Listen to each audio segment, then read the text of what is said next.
AirScript. Oke, jadi Windows yang kiri atas ini disebut dengan AirScript. Tempat kita menulis program. Oke, tempat kita menulis program. Nah, kemudian di AirScript ini program tidak akan running. Oke, program tidak akan running atau program itu tidak akan dieksekusi kecuali kalau kita mengklik tombol ini, run ini. Oke, kalau kita klik tombol run, maka program itu akan dieksekusi, sehingga akan mengeluarkan sebuah output. Tapi kalau kita tidak klik ini, oke, atau kita enter saja, itu tidak masalah. Itu hanya seperti pengolahan data, bukan pengolahan data, artinya seperti Microsoft Word biasa atau seperti menulis di Notepad. Oke, atau seperti mengetik biasa saja. Nah, kemudian atau selain mengklik tombol run, saudara juga bisa klik bukan klik ya, bisa press shift control enter ya, control enter. Jadi kalau saudara enter saja, dia akan turun.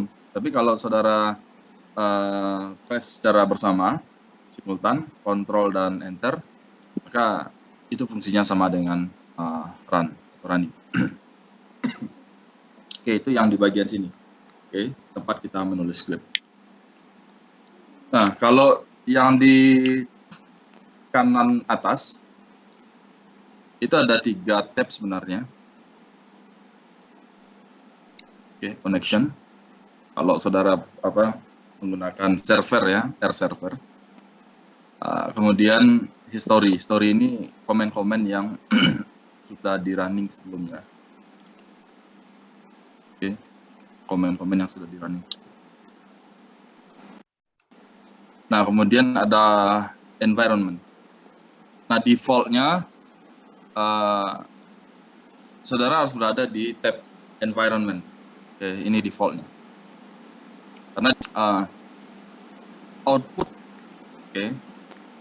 dari hasil eksekusi jadi bagian ini akan ditampilkan di bagian environment. Jadi ketika saudara mengeksekusi sebuah script di bagian AirScript, maka itu akan muncul sebuah output. Nah, output itu akan tersimpan di sini. Oke, output itu akan tersimpan di sini. Nah, di bagian kiri bawah, nah itu disebut dengan Air Console. Nah, apa beda script dengan konsol? Nah, kalau konsol ini program langsung tereksekusi. Misalkan saudara ketik 1 tambah 1. Kalau saudara enter, akan muncul langsung 2. Oke. Jadi programnya akan langsung tereksekusi. Atau 2 pangkat 3 misalnya. Nah, kalau saudara enter langsung muncul 8. Itu beda antara AirScript dengan Air Console. Nah, biasanya kalau untuk program, bukan program ya, termasuk salah satu program atau mengerjakan sebuah project analisis, kita biasanya di AirScript karena kalau ada kesalahan ya nanti bisa diperbaiki. Baru nanti di running sehingga dia muncul di sini. Oke, contoh seperti ini. Kalau misalkan kita assign sebuah nilai A itu adalah 1 tambah 1. Oke. Maka kalau kita running, dia akan muncul di bawah. Oke, muncul ke bawah. Di sini disebut A 1 tambah 1. Nah, kalau kita lihat A itu berapa? Maka A sama dengan 2. Oke, A sama dengan 2. Begitu, seperti itu cara bertanya. Nah, kemudian di kanan bawah, itu sebenarnya ada 5 tab. Yang pertama file. Ini files yang ada di laptop kita. Oke. Yang kedua plots. Nah, plots ini gambar ya. Jadi kalau kita ada script kita yang outputnya berupa gambar, maka akan muncul di sini. Tapi kalau script kita outputnya berupa data, tabel, yang munculnya di kanan atas. Kalau gambar di kanan bawah. Kemudian package. Nah, package ini adalah tampilan seluruh paket yang kita install di R kita. Oke, tampilan seluruh paket yang kita install di R kita. Ini ada diurut dari secara alfabetik, mulai dari A sampai dengan Z. Z. Kemudian kebetulan saya tidak punya paket yang awalannya Z. Oke. Nah, lalu di paket ini ada yang tidak dicentang, seperti kosong, seperti itu ya. Lalu ada yang saudara lihat seperti ini, ini dicentang. Nah, apa bedanya? Nah, paket yang dicentang itu artinya paket yang sudah di loading. Oke. Jadi ketika kita bekerja, kita butuh paket itu. Nah, itu paket itu di loading ke dalam sebuah library namanya, perpustakaan library. Oke. Jadi paket itu ada di sebuah paket itu tersimpan di R. Nah, paket itu seperti buku ya, buku itu tersimpan di perpustakaan. Oke, buku itu tersimpan di perpustakaan.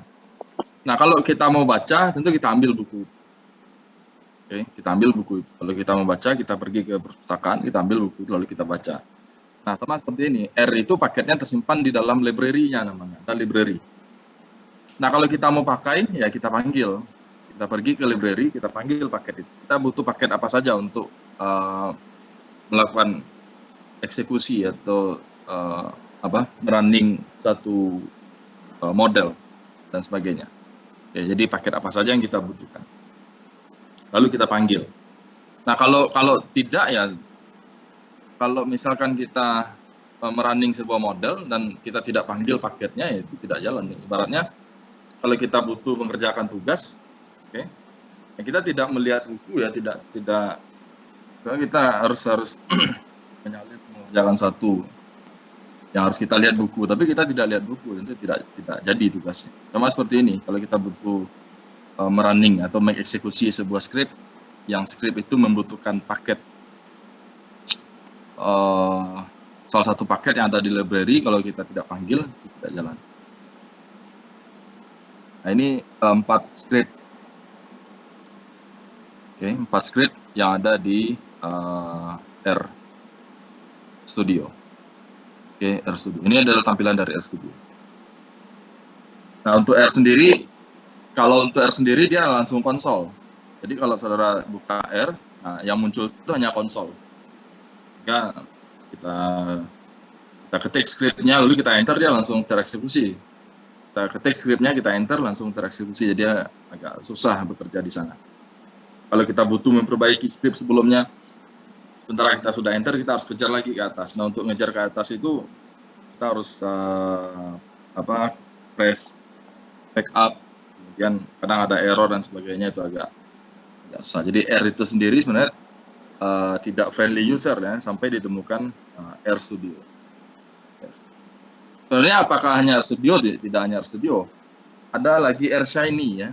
Selain R Studio itu R Shiny. Jadi mirip dengan R Studio. Oke.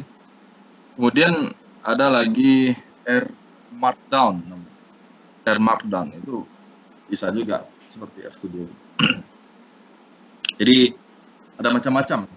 Tapi yang paling familiar ya dengan R Studio. Oke, baik. Sementara ini silakan kalau ada pertanyaan.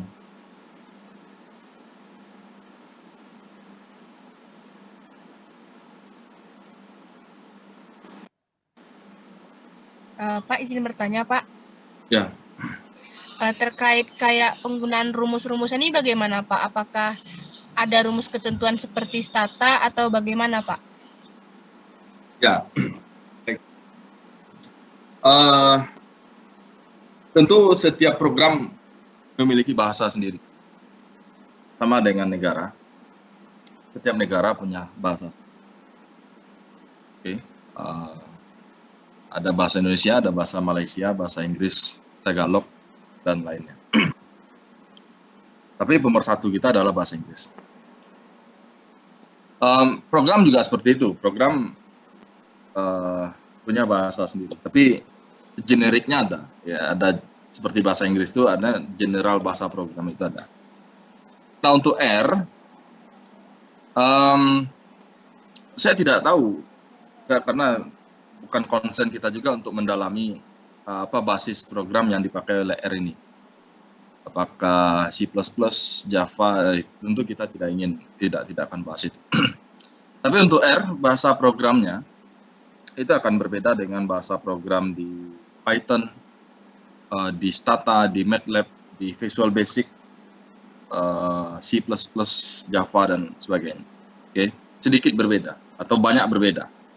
Oke, jadi untuk beberapa hal bisa saja sedikit berbeda, untuk beberapa hal mungkin bisa banyak berbeda. Artinya R itu punya bahasa program tersendiri, oke, atau cara penulisan skrip tersendiri, oke, supaya apa bahasa program itu dimengerti oleh program ini, oleh software ini, lalu kita eksekusi dan menghasilkan output yang kita inginkan. Oke. Jadi intinya kita punya bahasa program tersendiri. Nah, bagaimana cara saudara mempelajari itu? Ya sama seperti saudara mempelajari bahasa Indonesia atau bahasa Inggris, oke, melalui praktek. Jadi apa? Kalau misalnya saudara belajar Indonesia, saudara bisa bahasa Indonesia karena setiap hari saudara menggunakan bahasa Indonesia. Bahasa Inggris bagaimana? Ya bahasa Inggris kalau hanya misalkan saudara belajar bahasa Inggris 2 kali seminggu melalui kursus, atau saudara hanya belajar bahasa Inggris 1 kali seminggu di perkuliahan, tentu tidak bisa saudara bahasa Inggris. Kalau orang US, ya orang US karena itu bahasanya setiap hari diucapkan. Kalau orang Amerika itu tinggal di Indonesia, ya belum tentu juga dia bisa bahasa Inggris kalau tidak dipelajari. Sama dengan ini, kalau saudara hanya belajar bahasa program R ini sekali seminggu saja, ya mungkin dalam 16 kali pertemuan hanya 3 atau 4 kali kita akan membahas ini. Oke, 3 atau 4 kali, atau tidak semua pertemuan kita bahas ini. Tentu tidak bisa. Nah, supaya saudara bisa, ya saudara harus latihan terus, ya, latihan terus, mengulang-ulang di rumah bagaimana caranya, ya, sampai saudara mahir sendiri. Tapi grammarnya tentu ada, aturannya tentu ada. Sama dengan bahasa Indonesia, bahasa Inggris, grammarnya ada, basicnya ada. Lalu kita mengembangkan bahasa itu sendiri. Kalau vocabnya, ya silakan saudara hafal, ada beberapa vocabulary yang ada di R, tapi tentu penggunaannya akan sama. Oke, baik. Berikutnya silakan kalau ada pertanyaan.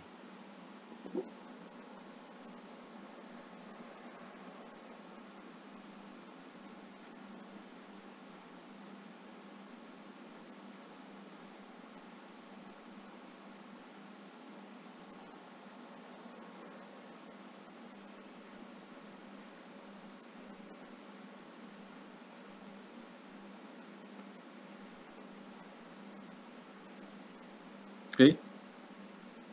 Ada pertanyaan? Oke, mungkin belum ya. Oke, baik. Ya, terkait dengan bahasa program yang ditanyakan. R ini strukturnya mirip dengan matematika. Jadi bahasa R itu sebenarnya adalah bahasa, selain bahasa logik, bahasa R itu juga bahasa matematika. Jadi kalau saudara ingin memahami R dengan baik, maka sebenarnya analoginya adalah saudara bisa memahami bahasa matematika ya, dengan baik. Apa yang kita maksud dengan bahasa matematika itu? Oke, misalkan seperti ini.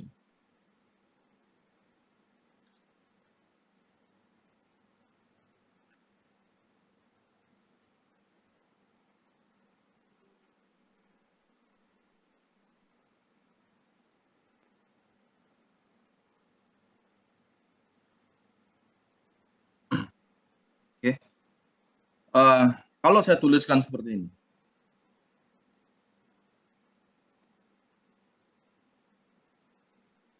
bagaimana cara saudara membacanya?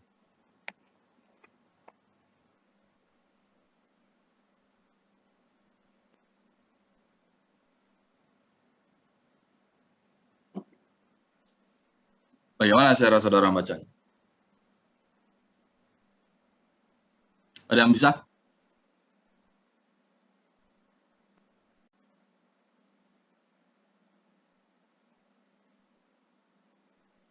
Halo?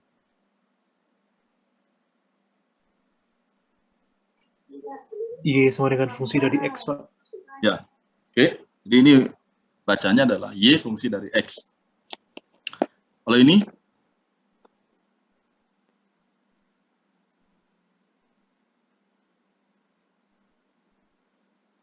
Apa bacanya?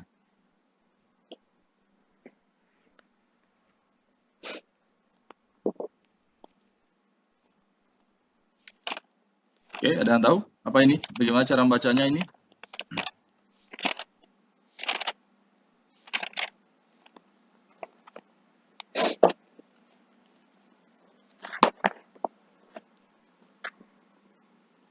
Oke, ini adalah Y fungsi dari X1, X2, X3. X1, X2, dan X3.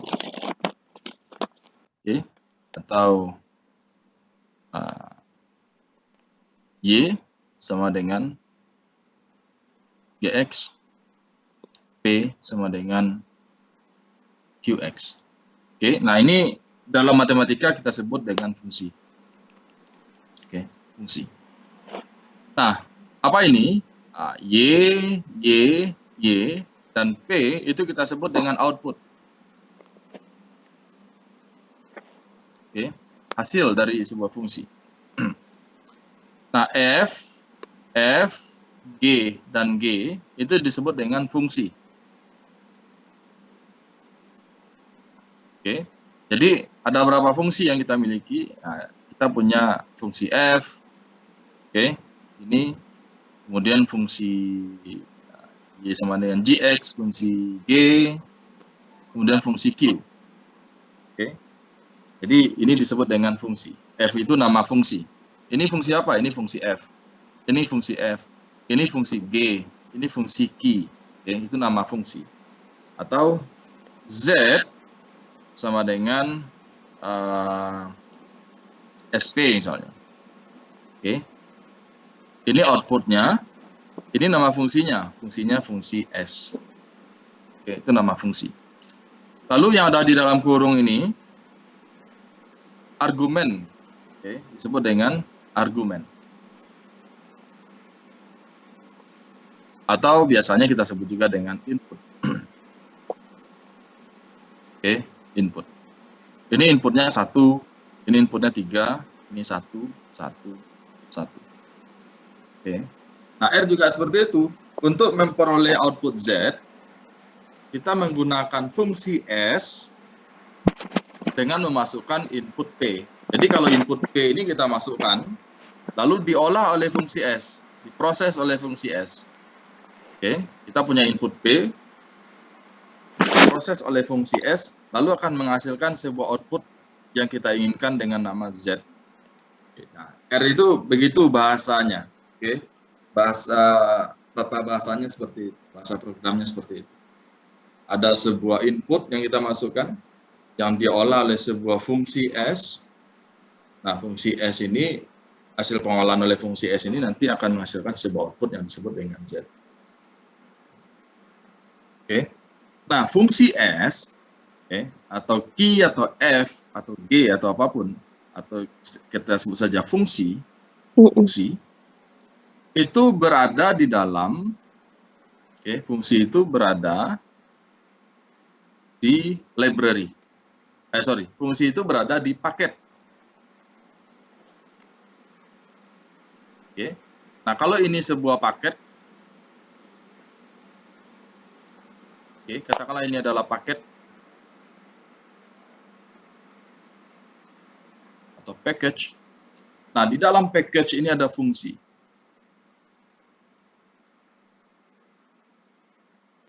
Oke, dalam package itu ada fungsi.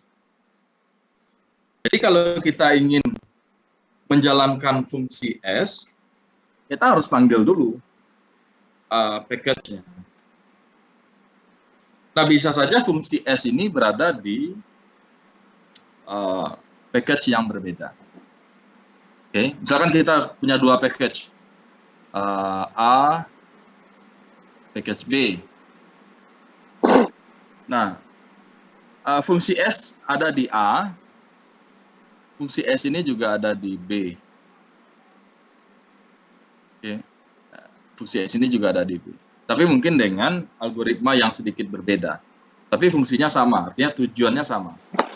Oke, kalau kita masukkan input P ke dalam fungsi S ini S yang ada di A misalnya SA, atau S yang ada di B, SB, mungkin outputnya akan sedikit berbeda karena Bunyi. fungsi ini memiliki Nggak tahu. algoritma yang